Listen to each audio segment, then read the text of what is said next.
What happened? I think we in there. I was like, you might be delayed, but we're good.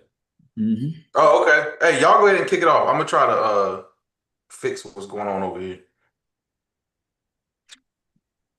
What's going on, everybody? We are experiencing a I think couple we of in technical difficulties, but we in here. We got some pretty good matchups. So tonight, tomorrow night, it's going to determine the national champion 2025, 2026 season. Um, One thing I find interesting about this, I heard this a little while ago. If Ole Miss does not win tonight, this will be the third year in a row that the SEC does not represent for a national championship, and that hadn't happened since 2000 and I think it was 2002, maybe. Mm. Been a minute. You know what I'm saying? So kind of crazy to say that Ole Miss is going, is the SEC's potential savior here. We got a couple different changing of the guards going on. Potentially Big Ten taking over the SEC, Indiana taking over the Big Ten. It's crazy, man. Oh yeah. To me, when I think about everything, we think about the SEC part of it because we are SEC podcast. Man, do you think it's a more of a lack of a talent thing when it comes to SEC? Like we just at a point now where we can't compete with the Big Ten?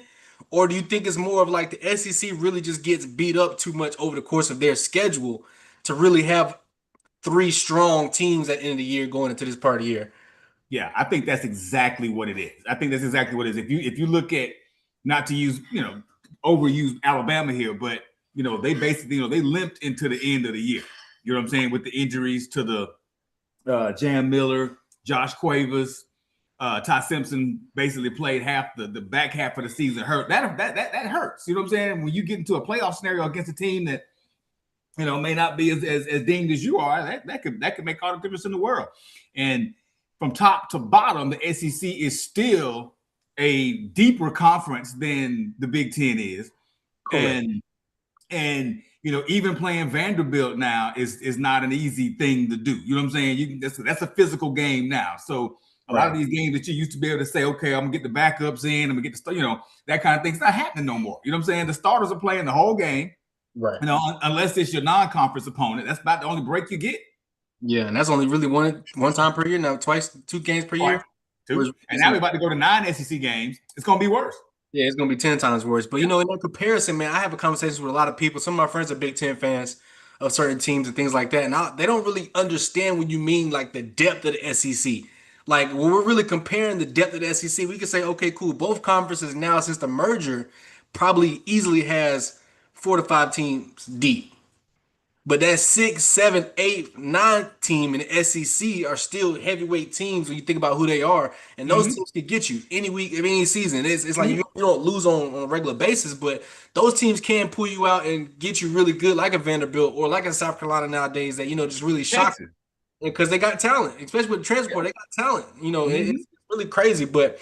To me, the SEC is still the best conference in the country when it comes to week in and week out football. We just might not have the best team overall no more. So you really can't look too much into all this stuff. And then now, with the playoff being expanded, even maybe going to a further expansion to 16 teams, the field of play is just too many slots and too many opportunities for a team to fall off on a given week. So I think the days of seeing one conference just really dominated, I think this year right here might be the last year for the Big Ten, just because it's what college football is. I think it's going to be a true give and guess about each season about who that national championship is going to be going forward. Yeah, and the other thing too about you talked about the potential expansion and going to 16. A lot of folks think that that's gonna open up the door for more like group of five type teams. But no, this is giving the SEC and the Big Ten more slots. You know what I'm saying? Correct. If it was 16 this year, Texas and Vandy would be in. You know what I'm saying? Um, and maybe even a third SEC team because I don't really know another Big Ten team that didn't get in that should have, that could have arguably said that, they should have been in. You know what I'm saying? But you could have argued Texas, you could have argued Vanderbilt very easily. You know what I'm saying? Very easy. I don't know if there was another argument in any other conference for more teams that were deservedly supposed to be in. Not for a conference. The only thing I would Yeah, on top of that would be just Notre Dame. That would really be it. That's it. Yeah, Notre Dame. Right. Yeah, it would have been two yeah. SEC teams, Notre Dame, and somebody else. Yeah, excuse me if my input is a little lag or if my responses to y'all are lag. But as far as them going to the 16 format, from what I've been hearing and everything I've been seeing, is what they're doing is because Sean, you alluded to it, they're giving it to group of five play teams. That's not the case. It's more guaranteed slots outside of the conference champions to each of the power conferences. So you're looking at a guaranteed four SEC teams, a guaranteed four Big Ten teams. I think they floated around three ACC and something like that. But I think that's the model they're looking at. Do I think that's the correct model?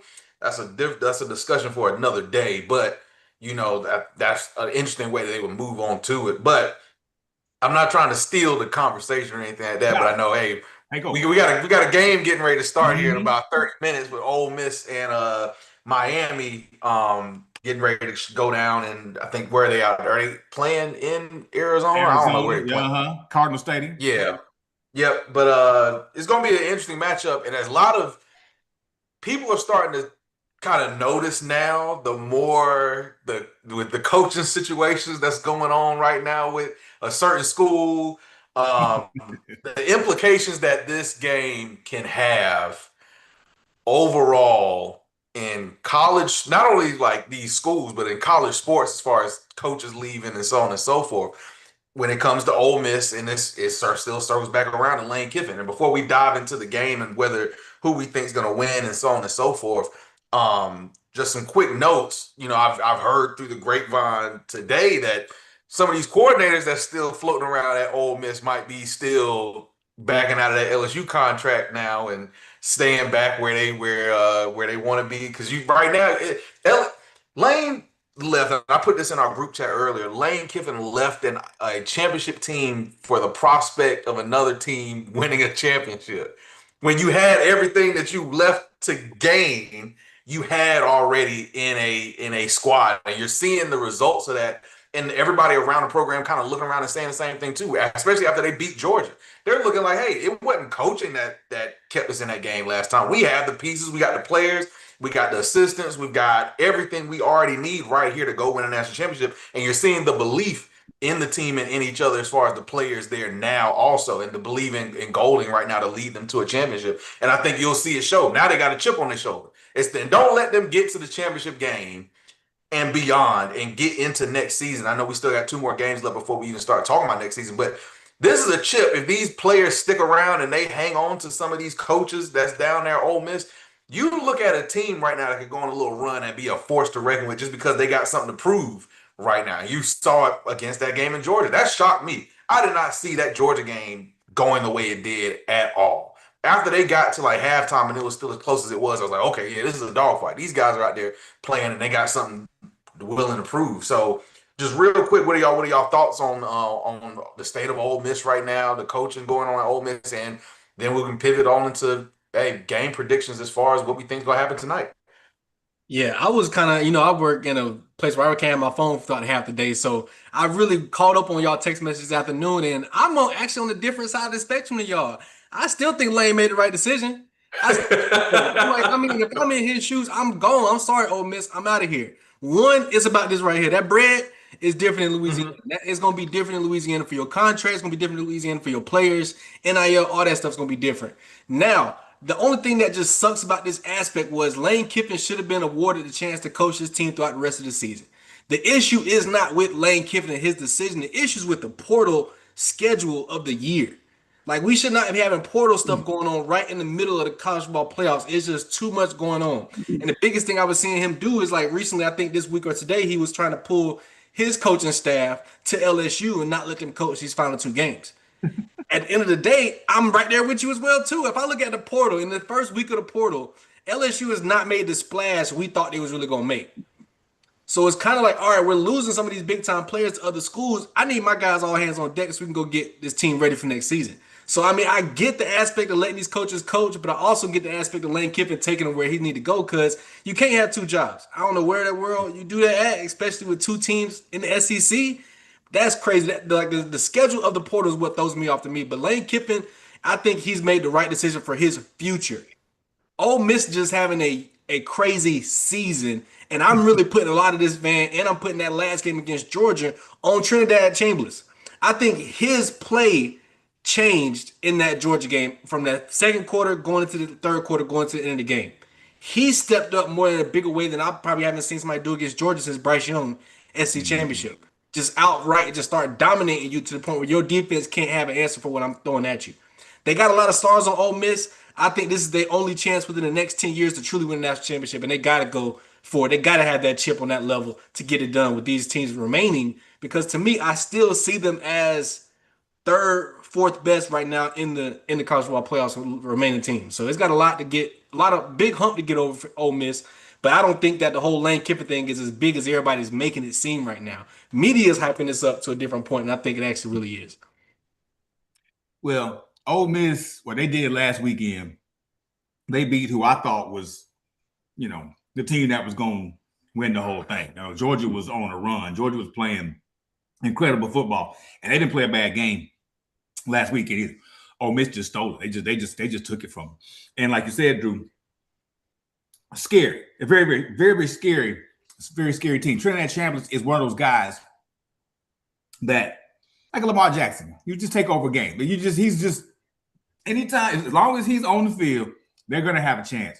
Now tonight, I said it again last week. Miami's defense is sick, sick. Now, Ole Miss might be the only team left that can deal with that defense because of their quarterback. This Trinidad Champions is going to take this team and put them on his back. Mm-hmm. Right? He has to have a Herculean type of night, which we know he's capable of. Against a good defense in Georgia. I mean, he did it against Georgia. Georgia ain't got no slouch defense. I can't say they're Miami's defense, but they ain't no slouches. Ole Miss got a nice running game. If he's healthy, he was a little dinged up going into the Georgia game, played very well.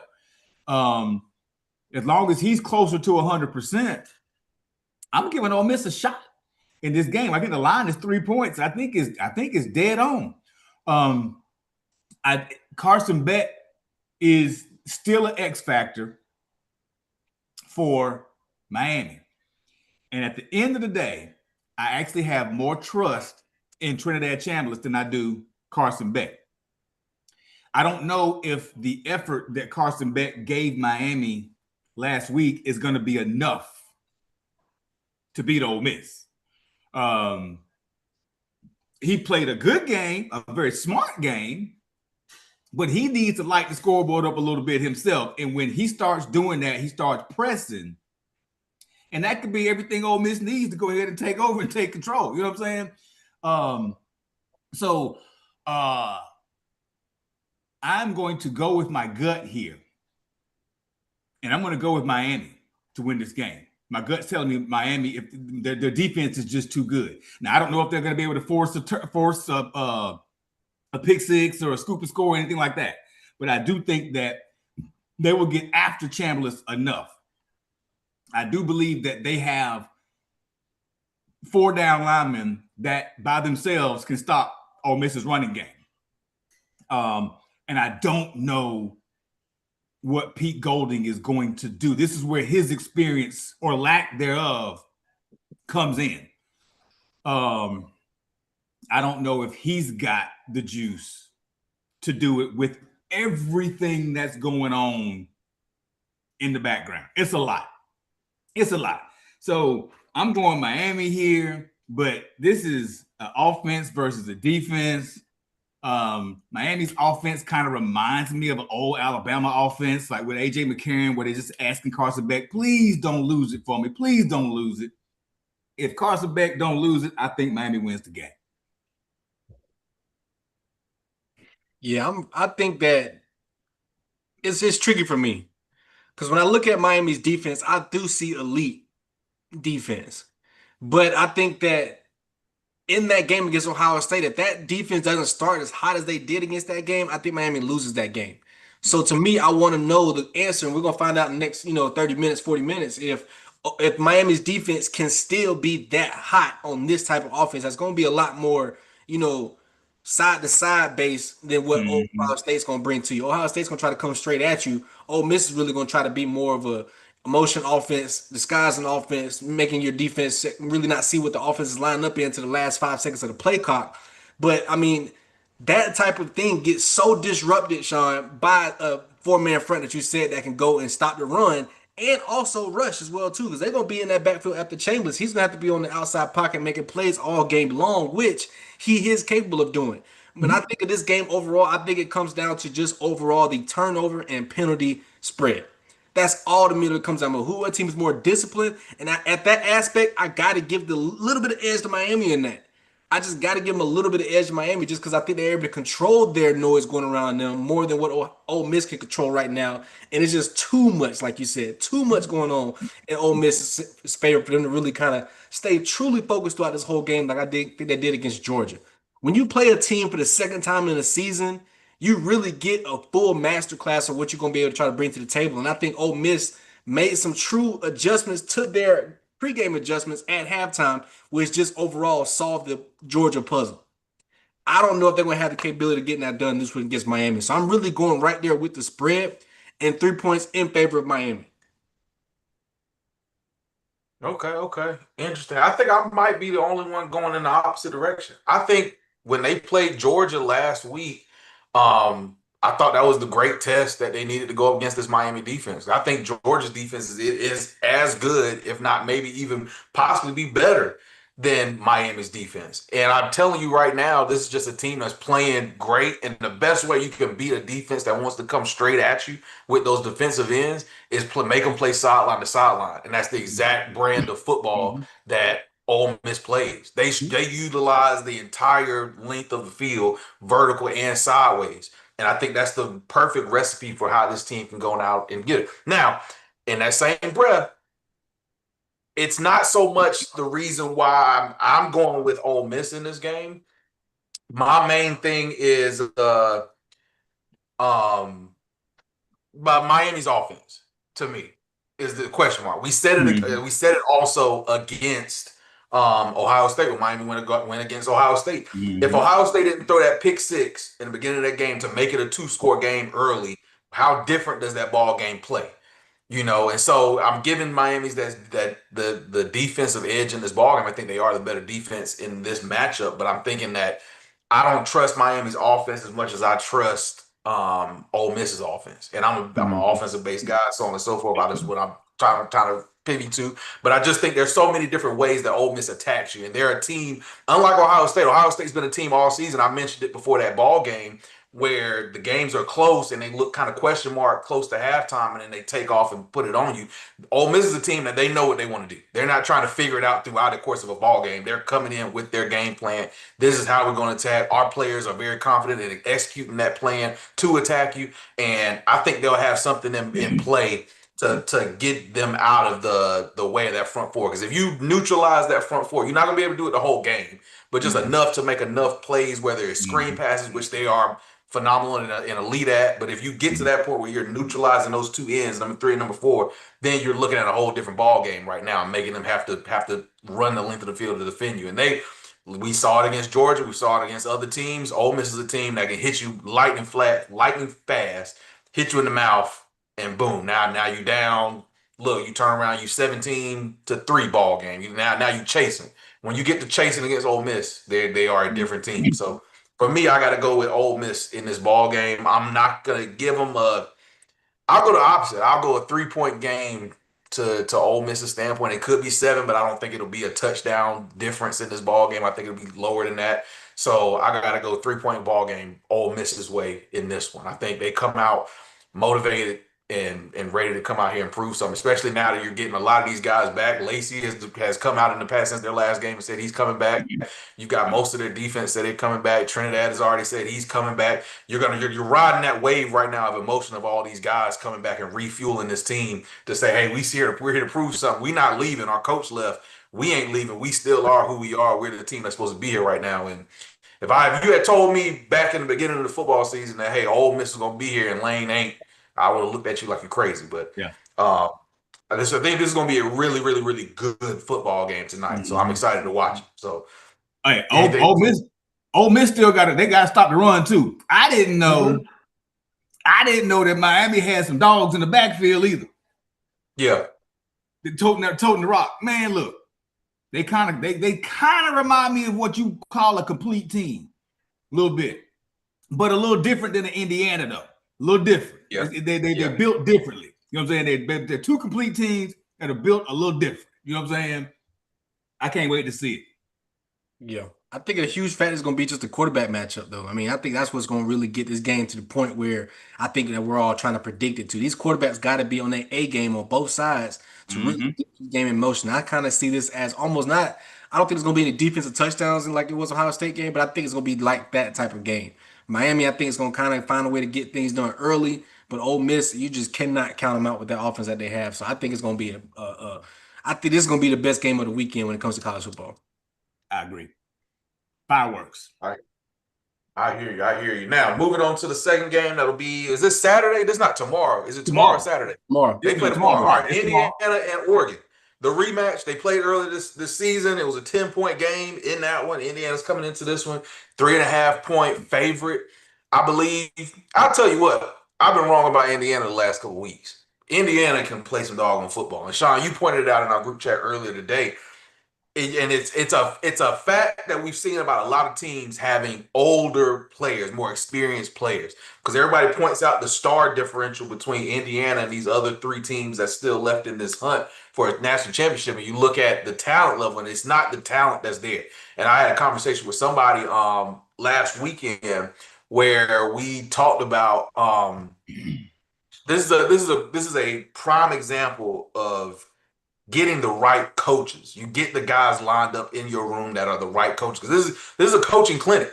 They're going out there and coaching against every team that they play against and having the perfect scheme, having their guys completely ready for the challenge, completely ready for what to expect from the opposition. And then you see what the end result tends to be. And they've led this undefeated streak right now going into this ball game and getting ready to go win a national championship. Now for me, Oregon, I sat and watched that whole Oregon Texas Tech game. I get it. Texas Tech leans on their defense. They're a defensive minded team, but just Oregon, it looked a little, I don't know, odd to me how unstable and they tried several chances to get Texas Tech back in that football game, and just Texas Tech couldn't do anything on offense. You can't do that against this Indiana team. These guys, like we just said, they come into this ball game and know what they want to do and how to do it. They've got all their P's and Q's lined up. From the receiving room to the O line to the defense, and all they flying around. They're playing with the highest level of confidence that you can have going into a semifinal game. So I don't have much to say about this one. I'm trying to get us out of here so everybody get prepared to watch these games at 7:30. But for me, I got Indiana. It might be another game where they win by almost 17, 21 points in this one. I don't know if it was a 10-point game against Oregon last time. I just think they're hitting on another level right now. I don't see another team playing. This looks like the Georgia teams that have just flown through everybody they've played against, and just with no regard for your feelings or anything like that, or what players you lined up against me. They're playing at a different level right now. And I don't see anybody that's playing the way that they are on both sides of the football and in the coaching room right now. So unless they go up against a juggernaut that just there are no juggernauts left except Indiana. Indiana is that juggernaut, and so I'm going with Indiana in this one to win fairly easily against Oregon come tomorrow evening. Yeah, I think with this game right here, I think it's not about Bama at all. It's not about Bama at all. Yeah. That last week game against Alabama, I think that was the worst game that you'll probably ever see on the Kalen DeBoer in his career. I think just not having that team prepared for that game made Indiana look 10 times bigger than what they actually are. Because if you really take the first quarter of that game, really almost the first half of that game against Alabama, it was a different story than what the scoreboard looked by the end of the game. I think there's two things that happened. I think when Indiana saw how Bama was going to attack them early, and they made quick adjustments to that defense, which is something I want to see if they can still do against this Oregon team in this week's matchup. A second thing is their halftime adjustments were just so much further advanced than what Alabama was capable of. It really just took them out of the game completely to where it looked like Bama gave up. I don't see Oregon doing that this time around. Oregon, kind of like on the same way we talked about Ole Miss, the chip on your shoulder when you lose against a team in that same season and get a chance to play them again, you're going to be way more prepared for that game. And even in the game against Texas A&M, I mean not Texas A&M, Texas Tech, I don't see Oregon's offense being that inconsistent. It was to me one of the most inconsistent performances I've seen from that offense all season. And I just thought, sometimes when you get to that matchup, it's a little bit overwhelming for a lot of those players. They really haven't been deep in that type of matchup before. I feel like last year's Oregon team was just almost to a point where they didn't think that they can compete with bigger teams. This year's team, I truly think they have the confidence, and I think they got some defensive superstars on the outside that can really slow down this passing game. I just want to see Indiana's pass game get slowed down and see what team that is right there. Because I think when they can pass the ball consistently, pass the ball efficiently, it's hard to beat that team. It's really hard to beat that team. So overall, with this week right here, I think Oregon's going to have a true bounce back game. I think Dante Moore is going to step up and show that he's really a top 5 pick. I think that's really going to happen this week. I said the same thing last week and I was proven wrong, but I'm giving them credit this week. I don't see them upsetting Indiana, but I see this game being down to the last 2 minutes of the game. One of these quarterbacks is going to have to make a drive to go win that game. So when you think about the whole picture, I got Indiana in this game really super, super close by 3, maybe even 1 point, kicking a game-winning field goal to get over the top against Oregon, and that's what it's going to take because I think Oregon's going to wake their asses up this week, and I don't think Dan Lannon's going to have that type of composure or have that type of, I guess you could say, lack of composure in his team to be that inconsistent. They're going to be consistent this week, and they're going to keep the game close. Yeah, I think they have an opportunity to keep it close. I didn't like the way they looked, like y'all said, against Texas Tech. That I was like, this ain't going to get it done. But Oregon got some dogs on defense. Mm-hmm. They got a couple corners that that you really like.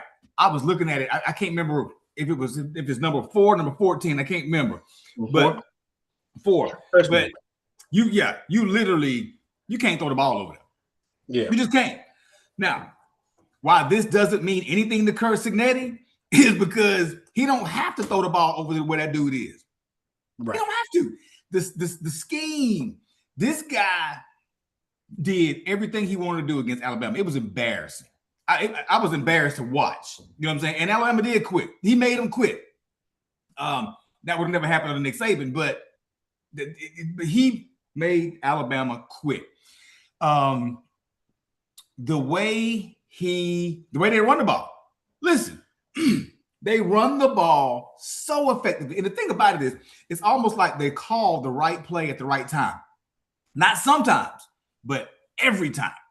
You know what I'm saying? The first touchdown that they scored on the post, I thought was an amazing throw and catch. But more importantly than that, after that first drive, when Bama had success on defense with a blitz package coming in, Signetti and his team on that first touchdown pass that Mendoza threw, they brought the house again and they picked it up perfect. When that happened right there, when they picked that blitz up and Mendoza had a clean pocket and he had 7 guys coming at him and it was picked up perfectly, the pocket looked like this, game over. I said, because he's figured out how to stop the one thing that Bama's done good today, which is apply pressure so far in the game. He cut that out. Yeah, he cut that out. And when he cut that out, that game was over. Okay. Yep. Now, I say all that to say, well, another compliment. Their offensive line, they run the ball very well, and the announcers actually alluded to it. And they slowed the play down, and they showed the O-line and how they were using their hands. You know what I'm saying? They weren't what it looked like to me, it looked like swans dancing. You know what I'm saying? Like it just looked like they just were just moving in complete harmony, the line, offensive line and defensive line. Everybody just like the ladies on the Olympics, they've been doing that stuff in the water, but they be treading water and all this stuff. That's what I'm serious. That's what Indiana's offensive and defensive line put me in the mindset of. I said to myself at one point in time, I cannot believe that this line is playing as well as they are. They're not only pushing you off the ball, they're also creating holes, but they're creating holes exactly where they want to create the hole. I'm like, this is stupid. This is stupid. And I honestly don't know if there's anything Dan Lanning can do about it. I really don't. Now, Ole Miss and Miami, I think those are 2 teams that can beat Indiana. If the right things line up, I cannot put Oregon in that same discussion. I do not. Cignetti has beat them once. I don't think Cignetti is worried. I think everything Cignetti sees on film, unless Lanning has something completely different that he's dialed up in 7 days. And I'm talking about a completely different, but you don't, that's not how it works. You don't prepare like that. You have to travel. Like he probably only had enough time to try to perfect some of the stuff that he's already doing that needs to improve. You don't really have time to bring anything new into the equation right now. And so with that being said, apples to apples, Indiana is going to monkey stop Oregon tomorrow. It ain't even going to be close. It's not even going to be close. And the guard is going to change in the Big Ten. All right. Dang, I hate that Oregon didn't even have a chance. They just got there. And they didn't even have a chance. Cignetti snuck him. He snuck him. He hit him with a sucker punch. And then if Cignetti wins the whole thing, man, he done changed the guard in the whole landscape of college football. Now, Indiana's the new Alabama. I cannot believe I just said that. And we talking about football. I'm done. Hey, 2 points on that. 2 points on that. Quarterback play is going to stop that monkey stomp that you're talking about. On the side of Dante Moore, I truly think he's going to prove himself in this game as a true quarterback, because you're going against the guy that everybody's going to compare you with in this year's draft. It's Mendoza. Now, you got to beat him in some aspect if you want to get drafted before him in that aspect. You got to do it. This is the only chance you're going to get an opportunity to it. I don't think Oregon's going to do enough to win, but I'll be shocked if they get blown out in the aspect of 10 or more points. If it's worse than what the last meeting was, I would be truly shocked. And I might, just shut my mouth until next season, because I don't know football going into this playoffs at that point. But I think one thing that we've got to talk about real quick in the last 5 minutes is a comment that we kind of had in the group chat today talking about Cignetti and his run he might go on. I'm almost on a different slope than y'all too. When you really look at what he's brought to Indiana, he brought basically the whole team that was at JMU, and they were close to winning championship at JMU. They might have got one with Cignetti in that roster that he has right now. He brought a lot of guys, and he has that offensive line just coached so well in a disciplined format. They don't really get a lot of penalties, and they don't make a lot of mental errors when it comes to missing blocks and missing opportunities in that aspect. So I think that right there is what he's doing is something that he's not going to have every year. So you talk about him bringing in more talent. I really don't see Indiana being like a top tier recruiting team. And I don't see him being able to get a new roster coming in each year after these upperclassmen are gone that's going to be as disciplined as this group, because they've been just coached so long by him in a lot of different areas where they came in here believing his formula. Because I promise you, when he was at JMU, he was talking big junk about it. He was talking big junk to these guys. If we ever get a shot at one of these big time teams, I got the formula how to beat them. I got the formula how to beat them. And he still has that formula wrapped up in a T. And it's almost like Plankton's secret formula he's trying to get his hands on, because it's like something that everybody wants a piece of with Indiana. They just can't get it. But I don't think that he will be able to continue a reign for more than 5 years. I just don't see that. I can see him having another successful year next year, and then maybe after that, he's going to tail off a little bit. But it really depends on if they win a national championship or not. I think if you lose in the national championship or lose tomorrow night, it almost creates more of a fire under your team rather than winning it so early in that career. We start with Indiana. It's kind of like, all right, how do I duplicate this with a totally different formula than what I got going forward? So I think Indiana's reign has to be now over those type of teams. I think he can win the Big Ten for probably 6 out of the next 10 years. And that's just the Big Ten. But when I think national championship atmosphere, man, it's really, really hard to get through these playoffs. And I think that's what we're seeing happen for these SC teams that just haven't gone that deep yet. Haven't gone that deep, haven't just gone deep in the year, haven't gone as deep in their organization in the last 10 years. So it's really interesting how these games are going on. I was criticizing the college football committee about their scheduling on Thursday and Friday night having games. I was like, why don't you just have both Friday night? But then I'm like, well, dang, they're going into playoff time for the NFL. You're not beating those ratings. You're not getting your eyes off the NFL unless you have a 12 o'clock game in the college football championship, which nobody really wants to see. So, I mean, that's just something that we really got to pay attention to. But Indiana's reign, I give them 2 to 3 more years, if that, really. That's definitely fair. It's fair. I do think on the flip side of that is that if you look at the athlete that Signetti has, he's not looking for, he knows exactly what he's looking for. Like Right. a lot of these coaches are out here trying to get, the most talented guy you possibly can. I think Signetti's looking for the smart guy. You know what I'm saying? He ain't looking for the guy that's, winning the weight room and this and that. He's looking at a smart, knows football, loves football. Maybe was a little maybe got overlooked a little bit. You know what I'm saying? These guys come in with an edge. You know what I'm saying? Kind of like the Vanderbilt situation, but it's very, very interesting. It's different. It's happening in NIL, and I'm just curious as to how many coaches will try to take his model. I don't know if they have the stomach for his model because there's a lot of coaching that has to go on to be good doing it the way that he does it.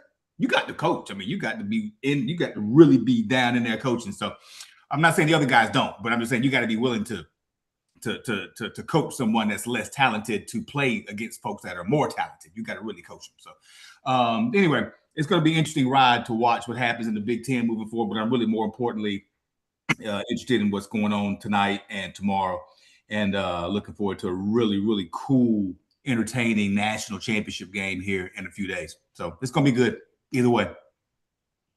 Yeah, sounds good to me. Well, I'm not gonna keep y'all no more. Let's get settled in. We got 5 minutes till kickoff. Thank y'all for tuning in. Everybody who did tune in. Stay tuned. We'll have a more in-depth reaction to a lot of this that's going on as the days come. So keep your ears peeled. Keep that notification bell on. Keep the like button. Make sure you subscribe. Until then, we will see y'all next time. Enjoy the weekend.